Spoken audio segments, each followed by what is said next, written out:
नमस्ते मेरे प्यारे दोस्तों, आज मैं आपको सुनाऊंगी प्रेमचंद जी का उपन्यास गोदान भाग 34। सिलिया का बालक अब 2 साल का हो रहा था और सारे गांव में दौड़ लगाता था। अपने साथ वह एक विचित्र भाषा लाया था और उसी में बोलता था, चाहे कोई समझे या न समझे।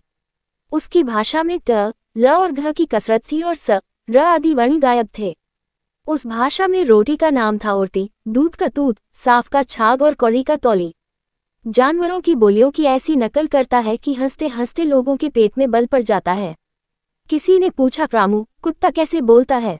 रामू गंभीर भाव से कहता, भों भों, और काटने दौड़ता। बिल्ली कैसे बोले? और रामू म्याऊं म्याऊं करके आंखें निकाल कर ताकता और पंजों से नोचता। बड़ा मस्त लड़का था, जब देखो खेलने में मगन रहता। न खाने की सुधि थी न पीने की। गोद से उसे चिढ़ थी। उसके सबसे सुख के क्षण वह होते जब द्वार पर नीम के नीचे मनोधूल बटोर कर उसमें लौटता, सिर पर चढ़ाता, उसकी ढेरियां लगाता, घरौंदे बनाता। अपनी उम्र के लड़कों से उसकी एक क्षण न पत्ती। शायद उन्हें अपने साथ खेलने के योग्य न समझता था। कोई पूछता, तुम्हारा नाम क्या है? चटपट कहता, लामू। तुम्हारे बाप का क्या नाम है? मातादीन। और तुम्हारी माँ का? छिलिया। और दातादीन कौन है? वह माला छाला है। न जाने किसने दातादीन से उसका यह नाता बता दिया था। रामू और रूपा में खूब पत्ती थी। वह रूपा का खिलौना था। उसे उपटन मलती, काजल लगाती, नहलाती, बाल संवारती, अपने हाथों को और बना बनाकर खिलाती और कभी कभी उसे गोद में लिए रात को सो जाती। धनिया डांटती, तू सब कुछ छुआछूत किए देती है, मगर वह किसी की न सुनती। चित्रे की गुलियों ने उसे माता बनना सिखाया था। वह मातृ भावना जीता जागता बालक पाकर अब गुलियों से संतुष्ट न हो सकती थी। होरी के घर के पिछवाड़े जहाँ किसी जमाने में उसकी बरदौर थी, उसी के खंडहर में सिलिया अपना एक फूस का झोपड़ा डालकर रहने लगी थी।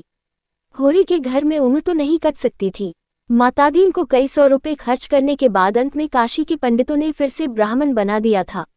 उस दिन बड़ा भारी होम हुआ। बहुत से ब्राह्मणों ने भोजन किया और बहुत से मंत्र और श्लोक पढ़े गए।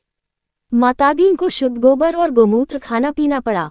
गोबर से उसका मन पवित्र हो गया, मूत्र से उसकी आत्मा में अशुचिता के कीटाणु मर गए। लेकिन एक तरह से इस प्रायश्चित ने उसे सचमुच पवित्र कर दिया। होम के प्रचंड अग्निकुंड में उसकी मानवता निखर गई और होम की ज्वाला के प्रकाश से उसने धर्म स्तंभों को अच्छी तरह परख लिया। उस दिन से उसे धर्म के नाम से चिढ़ हो गई। उसने जनेऊ उतार फेंका और पुरोहिती को गंगा में डुबाया। अब वह पक्का खेतेहर था। उसने ये भी देखा कि यद्यपि विद्वानों ने उसका ब्राह्मणत्व स्वीकार कर लिया, लेकिन जनता अब भी उसके हाथ का पानी नहीं पीती। उससे मुहूर्त पूछती है, साइट और लग्न का विचार करवाती है, उसे पर्व के दिन दान भी दे देती है, पर उससे अपने बर्तन नहीं छुलाती। जिस दिन सिलिया के बालक का जन्म हुआ, उसने दूनी मात्रा में भंग पी और गर्व से जैसे उसकी छाती तन गई और उंगलियां बार बार मूंछों पर पड़ने लगी।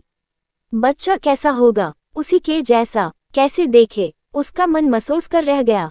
तीसरे दिन उसे रूपा खेत में मिली। उसने पूछा, रुपया, तूने सिलिया का लड़का देखा? रुपया बोली, देखा क्यों नहीं। लाल लाल है, खूब मोटा, बड़ी बड़ी आंखें हैं, सिर में झबराले बाल हैं, टुकुर टुकुर ताकता है। मातादीन के हृदय में जैसे वह बालक आ बैठा था और हाथ पांव फेंक रहा था। उसकी आंखों में नशा सा छा गया।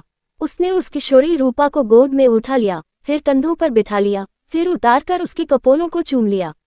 रूपा बाल संभालती हुई ढीठ होकर बोली, चलो मैं तुमको दूर से दिखा दूं। ओ सारे में ही तो है। सिलिया बहन न जाने क्यों हरदम रोती रहती है। मातादीन ने मुंह फेर लिया। उसकी आंखें सजल हो आई थी और होंठ कांप रहे थे। उस रात को जब सारा गांव सो गया और पेड़ अंधकार में डूब गए, तो वह सिलिया के द्वार पर आया और संपूर्ण प्राणों से बालक का रोना सुना, जिसमें सारी दुनिया का संगीत, आनंद और माधुर्य भरा हुआ था। सिलिया बच्चे को होरी के घर में खटोले पर सुलाकर मजूरी करने चली जाती। मातादीन किसी न किसी बहाने से होरी के घर आता और कंखियों से बच्चे को देखकर अपना कलेजा और आंखें और प्राण शीतल करता। धनिया मुस्कुराकर कहती, ले जाते क्यों हो? गोद में ले लो, प्यार करो, कैसा काठ का कलेजा है तुम्हारा। बिल्कुल तुमको पड़ा है। मातादीन 1-2 रुपए सिलिया के लिए फेंक कर बाहर निकल आता। बालक के साथ उसकी आत्मा भी बढ़ रही थी, खिल रही थी, चमक रही थी। अब उसके जीवन का भी एक उद्देश्य था, एक व्रत था। उसमें संयम आ गया, गंभीरता आ गई, दायित्व आ गया। एक दिन रामू खटोले पर लेटा हुआ था। धनिया कहीं गई थी। रूपा भी लड़कों का शोर सुनकर खेलने चली गई। घर अकेला था। उसी वक्त मातादीन पहुंचा। बालक नीले आकाश की ओर देख देख हाथ पांव फेंक रहा था हुमक रहा था जीवन के उस उल्लास के साथ जो अभी उसमें ताज़ा था। मातादीन को देखकर वह हंस पड़ा। मातादीन स्नेह विभल हो गया। उसने बालक को उठाकर छाती से लगा लिया।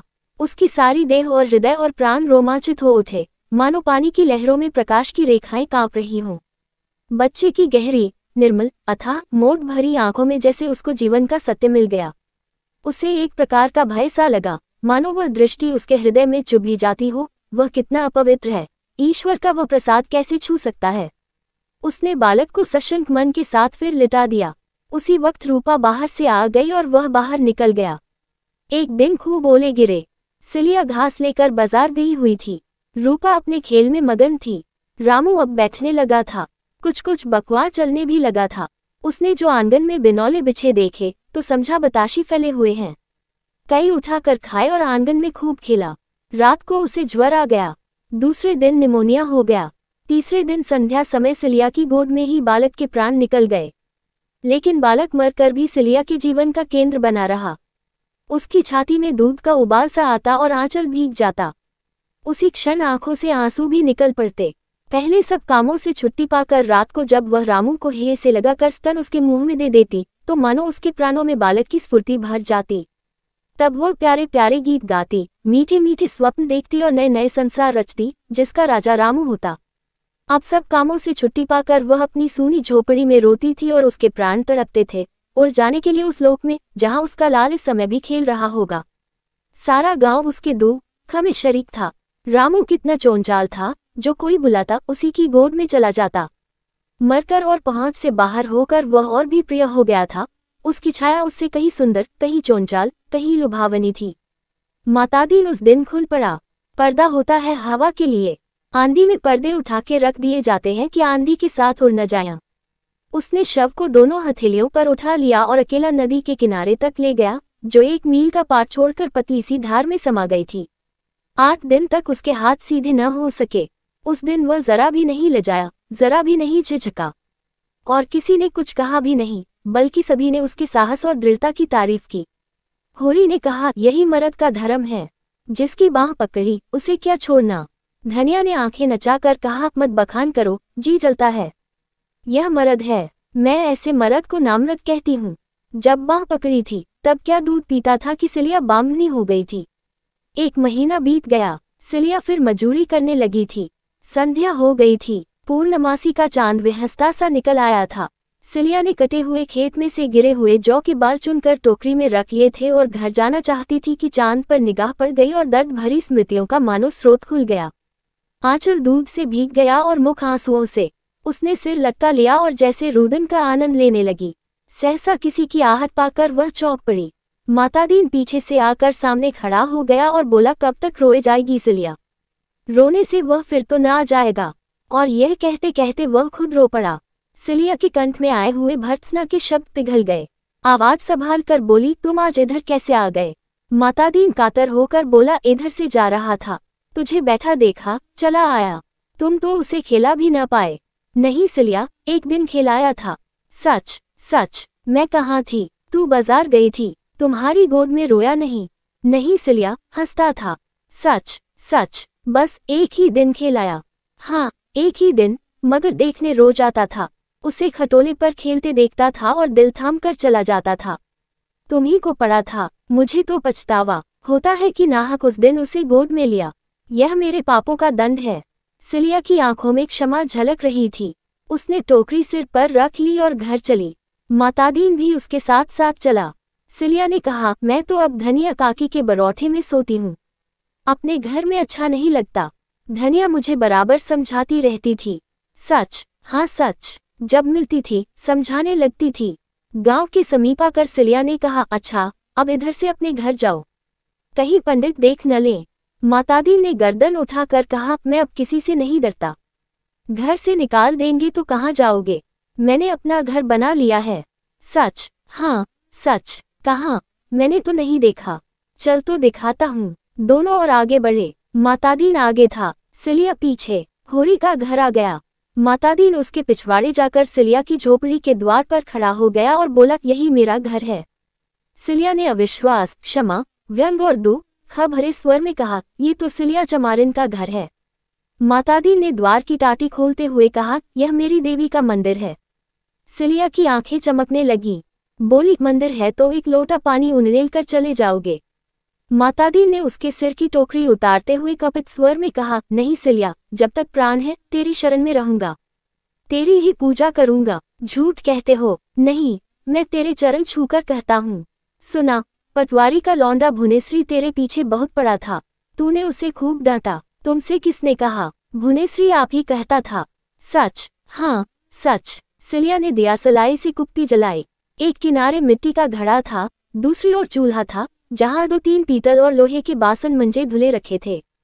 बीच में पुआल बिछा था, वही सिलिया का बिस्तर था।